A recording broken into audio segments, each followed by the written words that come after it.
Memang Rasulullah jauh-jauh hari mengabarkan kepada kita kelak di akhir zaman akan terjadi pembunuhan. Nah, bagaimanakah sesungguhnya kita memaknai hadis ini, Syekh? Maka di antara tanda hari kiamat kecil adalah terjadi banyak pembunuhan. Banyak pembunuhan, ya. Itu di antara tanda hari kiamat. Hatta yuqbadul ilm. Ya, yuqbadul ilm. Sehingga ilmu itu dicabut dengan wafatnya ulama. Ya otomatis kalau tidak ada ulama, ya terjadi pembunuhan. Sudah lebih dari 37.000 orang yang sudah syahid dan lebih dari 80.000 orang yang terluka. Dan Gaza bangunannya hancur, memerlukan bertahun-tahun untuk dibangun kembali. Kemudian mereka mengungsi, katamu peti Palestina, apabila kita kembali kepada Allah, Allah kembalikan Al-Aqsa kepada kita. Allah kembalikan izzahnya, kemuliaannya, marwahnya umat Islam.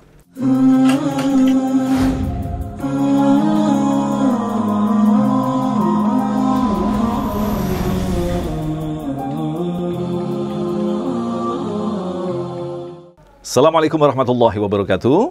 Alhamdulillahirrabbilalamin. Allahumma salli ala Sayyidina Muhammad wa ala ali Sayyidina Muhammad. Bersyukur sekali kita dipertemukan dalam acara yang tentu saja insya Allah akan memberikan kepada kita, yaitu tentang ilmu luasnya samudra Islam. Pemirsa yang dirahmati Allah, kita masih hadir bersama guru kita yang kita cintai, Syekh Ahmad Al-Misri. Assalamualaikum Syekhuna. Waalaikumsalam warahmatullahi wabarakatuh. Alhamdulillah. Mantap sekali. Saya hari ini di Jendela Islami, kita akan mengangkat satu tema yang sangat related dengan kehidupan kita sehari-hari. Kasus-kasus yang banyak mewarnai media adalah kasus tentang pembunuhan. Jadi kita memang sengaja mengangkat kasus ini lantaran ini akan menjadi semacam nasihat bagi kita.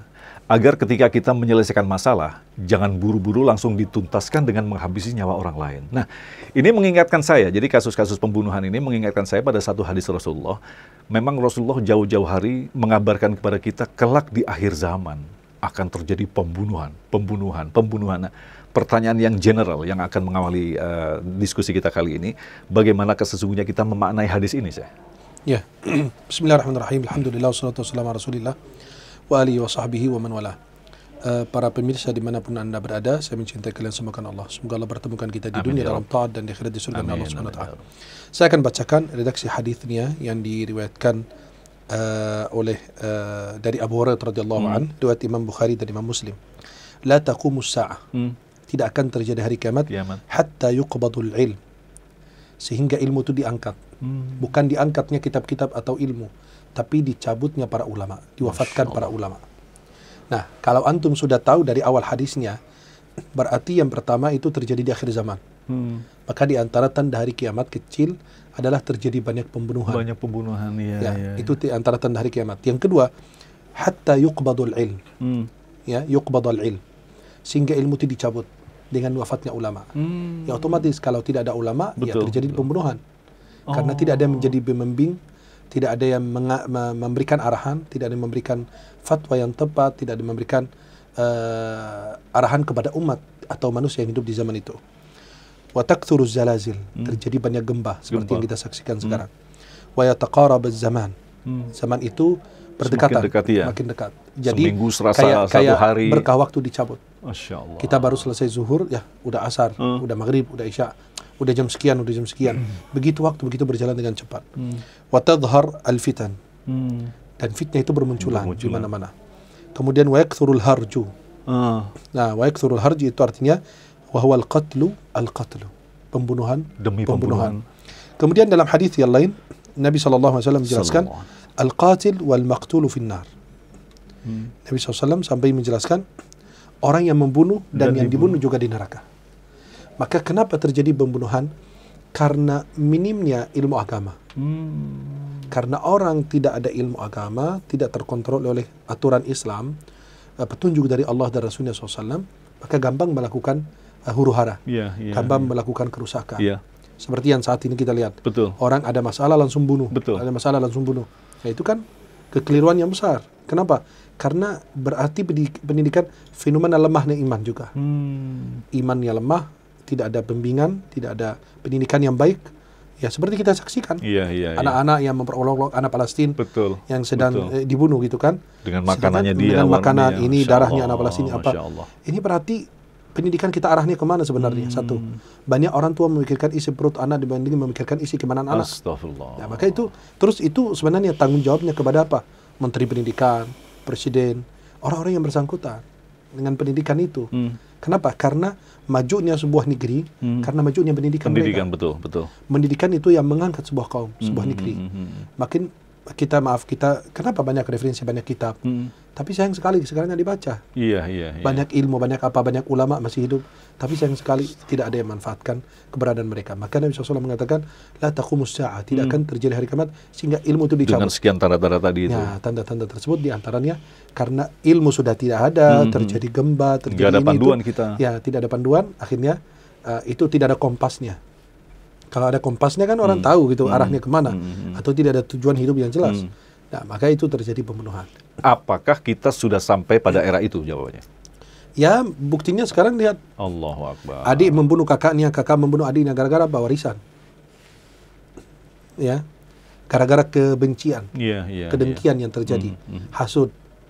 Nah, itu kan karena hal-hal kecil, benar kan? Betul. Ya, maka itulah yang kita saksikan saat ini. Hampir setiap hari tidak lepas dari cerita pembunuhan. Bahkan kalau kita lihat di media-media medsos dan lain sebagainya, orang melakukan kekerasan, di-shoot dan di-publish. Artinya orang ini sekarang ini sudah sangat permisif sekali ya. Karena tidak ada efek jerahnya. Cobaan dia muncul, ya seperti anak-anak yang memperolokkan Palestina. Dia cuma hanya muncul, minta maaf. Harus bedakan antara minta maaf dan apalagi yang bersangkutan itu nggak ada di sini. Anak-anak yang berorok-orokan itu nggak ada. Jadi ketika kita berikan peluang, ya udah maafin aja. Orang juga minta maaf. Allah Maha Pengampun. Tapi ada hukuman yang harus ditegakkan. Jelas? Maka ya ketika terjadi sebuah kasus di zaman Nabi SAW, Nabi berusaha untuk menjauhkan dia dari hal itu. Coba dia minum khamar atau dia mabuk atau dia nggak ada akalnya yang berzina itu kan. Akhirnya, tapi ujung-ujungnya ketika terbukti ya Nabi tegakkan hukum. Maka ketika Usama bin Zaid datang kepada Rasulullah memberi syafaat keringanan untuk wanita Makhzumiyah yang terpandang terhormat dari suku Makhzum, agar Nabi SAW memberikan keringanan, tidak dihukum, tidak dipotong tangannya karena mencuri. Kata Nabi SAW, atashfa'u fi haddi min hududillah Usama, engkau memberikan keringanan bagi satu had yang sudah ditetapkan Allah Subhanahu wa taala. Itulah kehancuran umat terdahulu. Orang kaya mencuri dibiarkan, orang miskin mencuri baru tegakkan had. Artinya ketika kita berbicara tentang pembunuhan, menghabiskan nyawa orang lain, pada zaman Rasulullah sendiri, adakah hadis-hadis yang mengisahkan memang sudah ada pada zaman Rasulullah pembunuhan demi pembunuhan seperti hadis tadi itu? Kalau pembunuhan itu setiap dari awal Allah ciptakan Adam dan Hawa, kemudian turun ke bumi anaknya, terjadi pembunuhan. Maka semua pembunuhan itu ditanggung oleh anaknya Nabi Adam yang telah melakukan pembunuhan pertama. Coba bayangkan, dari zaman beliau sampai hari kiamat. Karena itu sunnah sayyi'ah. Dia melakukan sebuah perbuatan yang buruk, sehingga terus dilakukan sampai ya akhir zaman. Betul. Dia akan tanggung itu semua. Maka kalau kita tidak lepas dari setiap zaman, setiap abad, setiap kaum pasti ada. Kekeliruan pasti ada. Hanya saja kualitasnya, kuantitasnya juga akan berbeda, apalagi sekarang ini. Berbeda. Ya karena mungkin dulu kan karena iri, karena dengki, karena hasud. Sekarang ya jangan hal kecil aja langsung bunuh gitu kan. Betul. Bukan hal-hal yang besar. Kalau ini kan cuma hanya karena pernikahan atau wanita atau apa kan. Sekarang maaf lagi ngobrol segala macam, dia emosi segala macam, membunuh, langsung. Anak SMA tawuran bukan sekedar melukai tapi membunuh. Ya. Tapi yang lucunya dia tawuran, bawa golok, bawa ini, bawa itu. Tapi kadang ketemu polisi kabur. Harusnya kalau laki-laki sejati berhadapan dong. Giliran lihat polisi baru menghilang.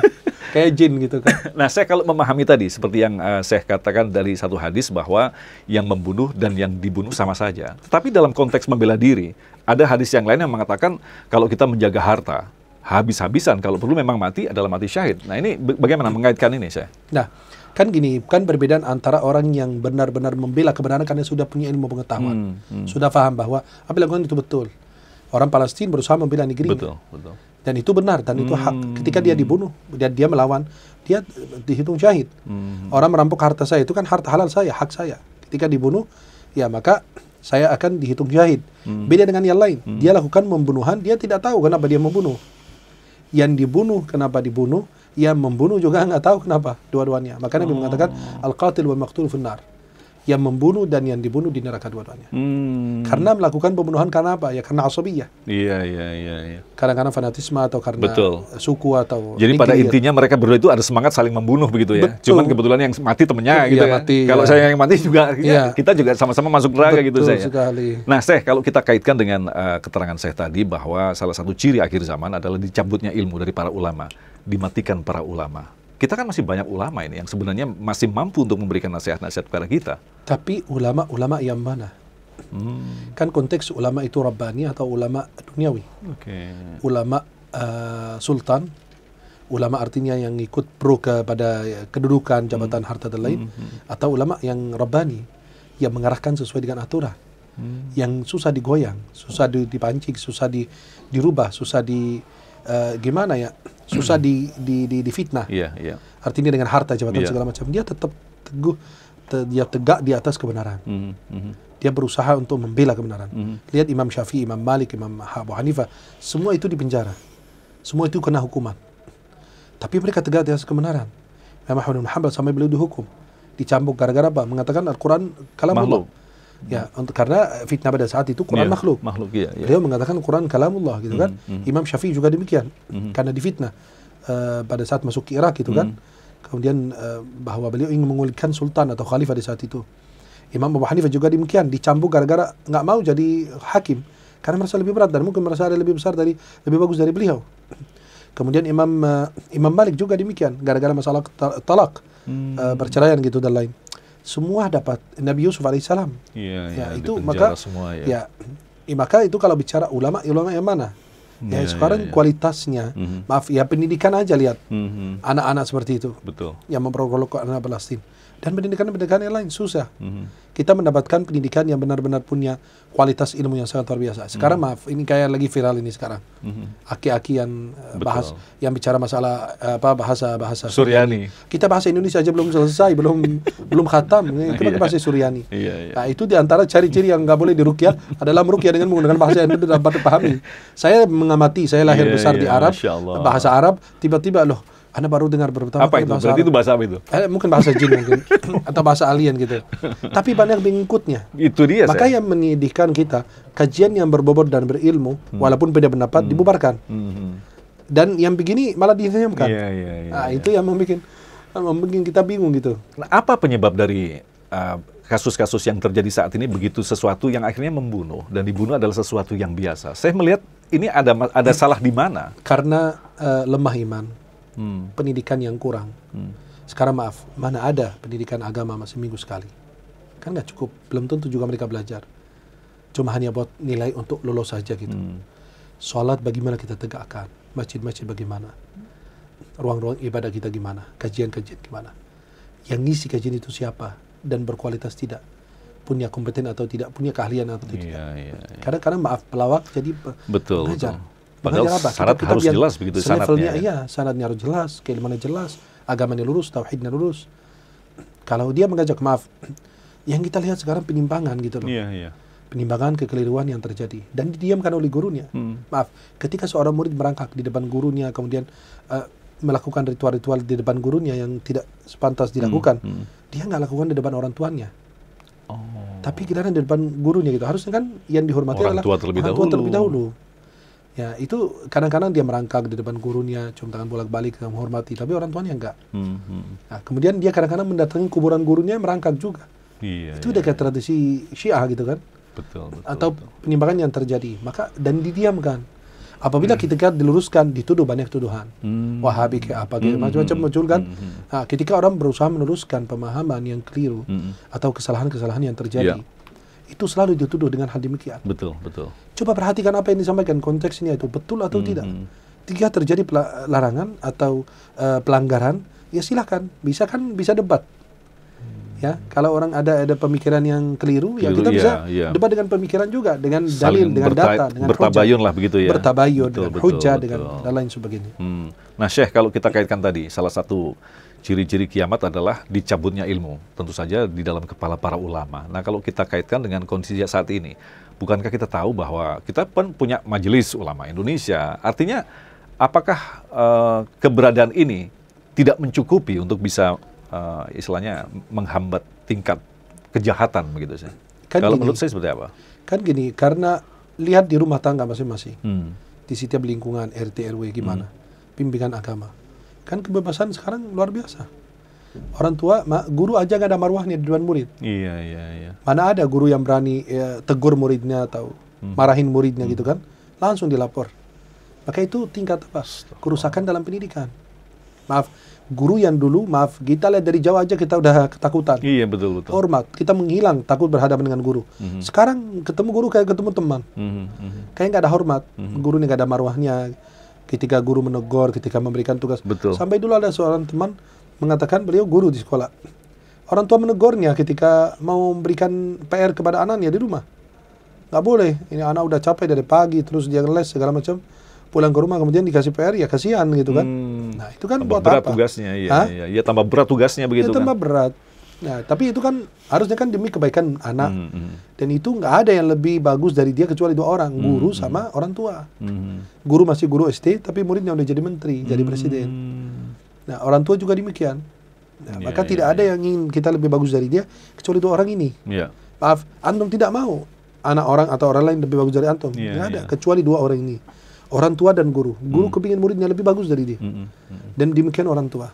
Orang tuanya susah payah tapi menginginkan yang terbaik buat anaknya. Ya, Syekh, kalau kita memahami tentang nubuat Rasulullah, itu pasti akan terjadi. Nah, artinya sekarang ini memang harus terjadi seperti ini atau memang kita menjadi bagian dari skenario Allah begitu? Kita bagian dari skenario yang menjalankan itu. Astagfirullahaladzim. Karena kan gini, minimnya ilmu agama, minimnya rusaknya tauhid kita, pemahaman kita, kekeliruan yang terjadi. Kadang-kadang gini, maaf, orang harusnya kan minta kepada Allah, menyelesaikan persoalan, malah datang ke kuburan, datang ke orang yang sudah meninggal. Dukun. Harusnya kan datang ke dukun, datang ke orang-orang yang nggak benar, yang tidak berkompeten. Itu yang merusaknya. Tapi ketika kita arahkan ke arah yang benar, ya banyak tuduhan yang kita bilang. Nah itu dia. Terjadi banyak tuduhan. Pantas Rasulullah menegaskan bahwa di akhir zaman kita beragama seperti memegang bara, begitu kan? Betul. Kenapa? Karena susah. Iya. Maka Nabi SAW mengatakan, apabila muncul Dajjal dan aku di antara kalian, aku yang menghadapinya. Allah. Nah, tapi kalau aku tidak ada, masing-masing berhadapan dengan dia gitu loh. Jadi bayangkan, kita kalau muncul fitnah besar, Nabi berada, Nabi akan menghadapi, bisa memberikan solusi gitu kepada kita. Dan biasanya kalau kita apabila ada masalah, harusnya kembali kepada Allah. Gelar saja ada berbisik di bumi terdengar di langit, gitu kan? Kadang-kadang datang ke siapa? Ke guru atau ke dukun atau siapa? Bukan datang ista'inu bis sabri was salah. Mintalah pertolongan Allah melalui salat dan sabar. Coba ada nggak orang yang dapat musibah langsung sujud? Lihat itu kita rasakan di orang Palestina. Iya, betul. Saat ini pada saat dapat musibah, alhamdulillah. Ya Allah, semoga engkau ridha. Padahal kehilangan segalanya. Kehilangan segalanya. Ya apalagi Allah. orang tua yang kemarin kehilangan kepala anaknya itu berapa. Iya, betul. Itu dia subhanallah, biasa aja subhanallah. Merasa apa? Itu yang bisa kita persembahkan untuk Allah. Betul. Beda dengan kita. Karena mungkin Allah menempatkan orang yang tepat di waktu itu, tempat yang tepat. Tapi kalau kita ditempatkan di sana, kita kabur. Nggak bisa, kita nggak bertahan di sana. Tapi mereka hidup dan rela. Berarti masih ada, tapi minim. Nah itu dia saya. Ada yang perlu ditegaskan kalau kita ngangkat di Palestina tadi, seperti yang saya katakan tadi, banyak ulama, ya kan, tetapi tidak berbuat apa-apa. Padahal di Palestina itu bukan sekedar pembunuhan, tapi genocide. Penghabisan jiwa. Nah ini ulama di yang dekat-dekat tetangganya lah, Arab Saudi, ada Oman dan lain sebagainya. Bagaimana pendapat saya? Semua ulama mungkin bersuara. Tapi apakah suara itu tetap disampaikan, disiarkan atau di mute gitu? Kan sekarang media itu diambil alih oleh orang kafir. Betul. Nih sekarang saya pribadi kehilangan akun Instagram gara-gara apa? Karena menyuarakan Palestina. Betul. Bisa hilang gitu dan dihapus secara permanen. Harusnya itu bukan tugas saya. Tugas saya adalah memposting sesuatu yang bermanfaat, membela negeri Palestina karena negeri para nabi dan lain, dan masjid yang mulia di sana dan mereka saudara kita muslim dan lain. Harusnya kan dari menteri di Indonesia. Benar. Apabila terjadi pelanggaran Facebook, Instagram dan lain sebagainya terhadap postingan-postingan kami tentang saudara Palestina, kami blokir gitu loh. Seperti yang terjadi kemarin di Malaysia. Ketika Ismail Haniyah itu bertinggi Hamas ke Malaysia, ketemu dengan Perdana Menteri. Nah, postingan itu diposting di Facebook, dihapus. Akhirnya Malaysia protes. Pada saat protes, mohon maaf kesalahan. Akhirnya dikembalikan lagi. Itu kan pertemuan negara gitu loh. Betul. Ya, artinya bukan orang awam. Berarti menunjukkan bahwa mereka yang mengambil kendali itu. Kenapa yang diposting itu terus? Karena mereka yang mengambil, mereka yang pegang remote-nya. Ya, betul. Ya, mereka yang kendalikan itu semua. Jadi artinya Islam ini menerima cobaan yang sangat luar biasa dari semua aspek begitu saya. Ini kelemahan titik Islam paling lemah saat ini. Kita yang melihat pembantaian terjadi di Palestina tapi nggak ada yang bersuara. Sudah lebih dari 37.000 orang yang sudah syahid dan lebih dari 80.000 orang yang terluka dan Gaza bangunannya hancur, memerlukan bertahun-tahun untuk dibangun kembali. Kemudian mereka mengungsi sampai anak punya teman dari Gaza, keluarganya itu beliau mengungsi 10 kali. Dari Gaza ke Khan Yunus, dari Khan Yunus ke Rafah, dari Rafah ke Gaza lagi, Gaza Utara, Gaza ini, tepi barat, dan berpindah-pindah untuk mencari keselamatan buat dirinya dan keluarganya. Tapi mata dunia begitu. Dan mereka bilang apa? Hak asasi manusia. Sekarang kita nggak rasakan. Ya Allah, ya Allah. Orang Palestina. Ini yang saya khawatirkan tuh ini. Jadi artinya ada pembunuhan besar-besaran. Kita hanya menyaksikan, kita hanya berkomentar, dan bahkan para ulama pun sudah berkomentar tapi di-mute begitu ya. Nah, apakah ini ya Allah yang dimaksud dengan tanda-tanda akhir zaman kita mengalami saat ini? Betul. Itu sangat mengerikan sekali ya. Dan memang gini, kenapa terjadi orang yang membunuh dan yang dibunuh nggak tahu kenapa dia dibunuh? Seperti orang Palestina. Dia lagi tidur tenang di tenda, tiba-tiba kena serangan. Kenapa dibunuh? Iya. Dan yang menyerang itu mau menyerang orang tertentu, ternyata serangan itu terjadi kepada orang lain. Jadi yang membunuh nggak tahu kenapa bunuh si fulan ini bersangkutan, atau yang dibunuh juga tidak tahu kenapa dia diserang. Tengah malam lagi orang warga sipil, nggak bawa senjata, nggak apa-apa, tapi malah diserang dan dibunuh. Dan itu yang dibuktikan para ulama menjelaskannya sekarang. Pembantaian terjadi. Ya, kadang-kadang pembunuhan secara massal gitu kan. Betul. Nah, seperti yang kemarin kan mereka membebaskan 4 tawanan kemarin yang dibawa oleh pejuang di Palestina. Nah, sekarang kan dibebaskan. Tapi dengan dibebaskan, sebaliknya menghabiskan nyawa 200 orang lebih. Betul. Nah, maka sekarang orang pada bersuara di mana-mana. Ya Allah. Oh, kamu menyelamatkan 4 orang, sampai ada salah satu pejabat atau dari tentara dari Zionis juga, itu dia dihabiskan di situ, dia nggak dibicarakan. Yang dibicarakan cuma hanya 4, tapi kok 8 bulan baru 4 orang doang.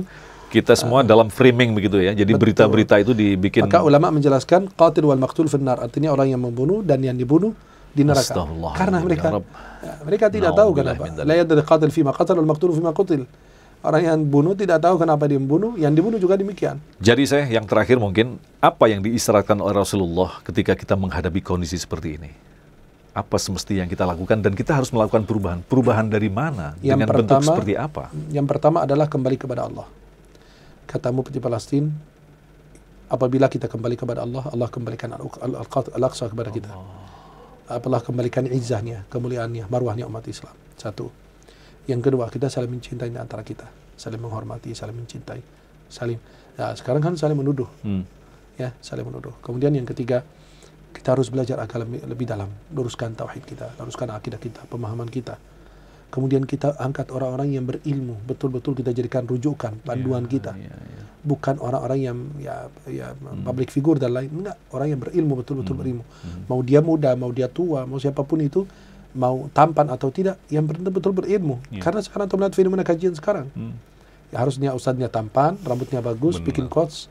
Kemudian itu jadi baru usia 20-an tahun, belum begitu mendalami ilmu fikih, ilmu tafsir dan lain. Akhirnya dia bikin kalimat-kalimat atau kata-kata yang indah. Jadi jamaah yang datang, akhwat yang datang itu bukan mendengarkan ilmu, tapi pulang membawa mimpi yang indah. Ya Allah, kalau saya dapat kayak Ustaz tampan ini gitu kan. Nah, apalagi kalau antum kan di suatu acara kan begitu. Masya Allah, Mas Agung ganteng banget gitu kan. Kita pulang foto-foto bareng mak-mak. Iya, astagfirullah. Mak-mak garis keras katanya. Iya. Maka jadi orang datang ke pengajian itu bukan ambil ilmu. Ya, coba maaf sekedar makan, sekedar hiburan, bertemu dengan teman-teman. Yang penting kita foto bersama, posting, alhamdulillah baru selesai kajian. Ya, itu yang disayangkan. Terima kasih banyak. Barakallahu fikum. Walaupun singkat nasihatnya, tapi insya Allah akan memberikan gambaran kepada kita agar kita berhati-hati. Ingatlah seperti yang ditegaskan tadi, justru kitalah adalah umat akhir zaman yang semakin hari kemudian menghadapi begitu banyak fitnah-fitnah. Sekali lagi kuncinya adalah siapa yang kembali ke Allah, maka Allah pun akan melindungi kita, dan sekaligus tentu Allah akan memberikan jalan keluarnya. Dan jangan lupa doakan saudara kita di Palestina dan dimanapun berada di dunia. Doakan diberikan kemenangan pertolongan Allah Subhanahu wa taala. Sebagai menutup, kita akan berdoa khususan kepada saudara-saudara kita yang ada di Palestina. Silakan saya. Bismillahirrahmanirrahim. Alhamdulillahirabbil alamin. يا ربنا لك الحمد كله ولك الشكر كله اللهم صل على محمد في الأولين والآخرين اللهم انصر إخواننا المجاهدين والمستضعفين في فلسطين اللهم انصر إخواننا في غزة وفي رفح وفي كل مكان اللهم احقن دماء إخواننا في السودان اللهم انصر إخواننا المسلمين في الهند وفي كل مكان وزمان يا أرحم الراحمين يا مجيب دعاء السائلين اللهم ارحم شهدائهم اللهم تقبل شهدائهم اللهم اشف مرضاهم اللهم داوي جرحهم يا أرحم الراحمين يا مجيب دعاء السائلين يا حي يا قيوم اللهم اجمع كلمة المسلمين وحد صف المسلمين اللهم واجمع كلمة المسلمين واحفظ المسلمين اللهم أذل الشرك والمشركين وارفع راية الإسلام على العالمين ربنا آتنا في الدنيا حسنة وفي الآخرة حسنة وقنا عذاب النار صلى الله على سيدنا محمد وصحبه وسلم والحمد لله رب العالمين سبحانك اللهم وبحمدك أشهد أن لا إله إلا أنت أستغفرك وأتوب إليك.